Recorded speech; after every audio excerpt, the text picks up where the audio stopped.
అందమైన జీవితం. జీవితం చాలా చిన్నది. దాన్ని నిజమైన అర్థంతో చూస్తున్నామా, జీవిస్తున్నామా, జీవితపు విలువను తెలుసుకుంటున్నామా, లేక పరుగు పందెంలా మార్చుకుంటున్నామా ఇలా అని ఎప్పుడైనా ఆలోచించారా? జీవితం ఒక్కసారి మాత్రమే దొరికే అరుదైన బహుమతి అన్న విషయానికి మరచిపోకూడదు. భూమ్మీద మన ఉనికికి అర్థం కల్పించుకోవాలి. బిజీగా బాధ్యతల నడుమ బతుకుతున్నా కూడా ఎవరికోసం వారు సమయం కేటాయించుకోవాలి. మనకు నచ్చినట్లుగా జీవితాన్ని మలుచుకునే అవకాశం మన చేతిలోనే ఉంటుంది. అలాగే ఆనందంగా జీవించడం కూడా మన చేతిలోని పనే.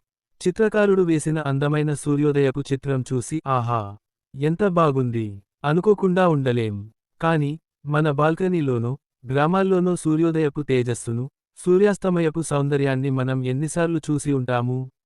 అంత ఓపిక, తీరిక మనకు ఉండవుగా. బస్సులోనో ట్రైన్లోనో ఎక్కి కిటికీ పక్కన సీట్లో కూర్చుని బయట నడిచి వెళ్లే మనుషుల్ని, చెట్లు, కొండలు, ప్రకృతిని చూడగలిగే ఓర్పు అస్సలుండదు కదా. ఏదో ఆలోచనల్లోనో ఎవరితోనో మాటల్లోనో మునిగిపోతాం. నక్షత్రాలు చూడటానికి ప్లానిటోరియంకు వెళతాం. కాని రాత్రిపూట డాబా పైన చాప దిండు వేసుకుని అనంతాకాశంలో లెక్కలేనన్ని తారల్ని చూడటానికి మాత్రం సమయం ఉండదు. జీవితంలో సంతోషాల్ని పెద్ద పెద్ద వాటిల్లో వెతుక్కుంటాం. మరి చిన్న చిన్న సంతోషాలను జీవితంలో ఎందుకు భాగం చేసుకోము? వృత్తి ఉద్యోగాల్లో మనం ఇతరుల కలల్ని సాకారం చేయడంలో సమయం గడుపుతుంటాం. మరి మనకు నచ్చిన విధంగా ఎప్పుడు జీవిస్తాం? జీవితం అందమైనదని మనం ఎప్పుడు అర్థం చేసుకుంటామో అప్పుడే నిజంగా జీవితాన్ని జీవించడం మొదలు పెడతాం. ఈరోజు మీద, రేపటి మీద ఆశ జీవితాన్ని మరింత ఉత్సాహంగా చేస్తాయి. ద్వేషం మనశ్శాంతిని పాడు చేస్తుంది. ప్రేమ అన్ని కష్టాల్ని దాటుకుని వెళ్లే శక్తినిస్తుంది. అందంగా జీవించాలి అంటే మన హృదయాన్ని విప్పారనివ్వాలి.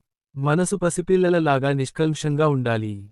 మనల్ని మనం క్షమించుకోవాలి. ఇతరుల్ని కూడా క్షమించాలి. చుట్టూ ఉన్న పరిస్థితుల్ని మార్చాలని ప్రయత్నించడం మంచికే.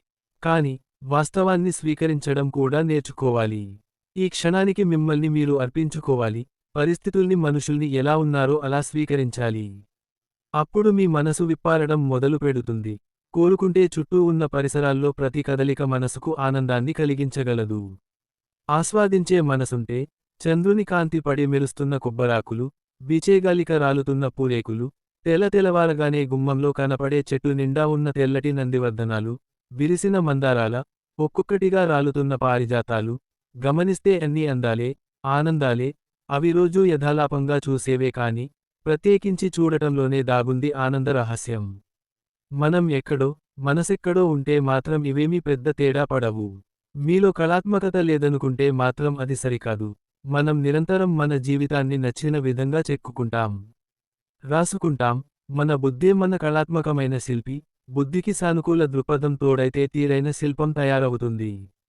మన జీవితానికి కొన్ని పరిధులుంటాయి. అవి నిజానికి కొన్ని అవసరమైనవి. దానివలన ఎవరికీ హాని కలిగించని, నైతిక విలువలు కలిగిన జీవితం అనుభవించగలుగుతాం.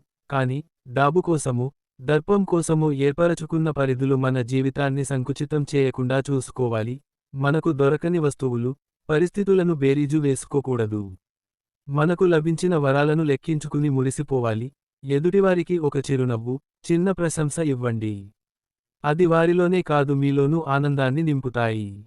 చేసే ప్రతి పనిలో జీవించాలి. తినే, తాగే ఆహార పదార్థాల రుచిని ఆస్వాదించాలి.